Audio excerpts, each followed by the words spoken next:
Hello friends, in this video I'm going to show you how to fix error DLG underscore flags underscore invalid underscore CA in Google Chrome browser.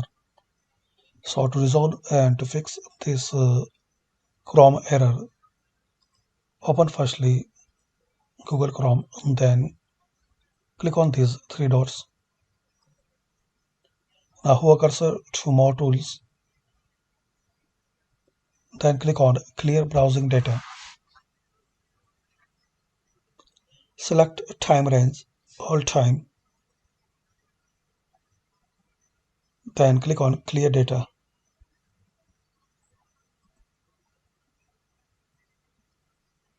Now close it and reopen Google Chrome.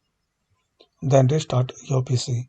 So hopefully guys, using these simple and easy steps, we can fix Google Chrome error.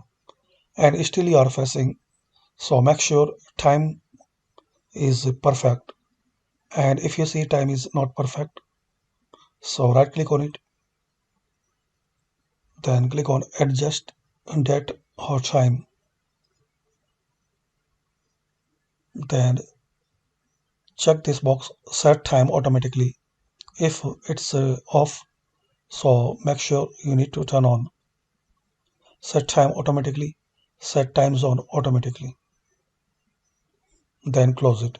So hopefully guys, using these simple steps we can resolve and we can fix this Chrome browser error. Thanks for watching this video. Please comment this video work for you or not.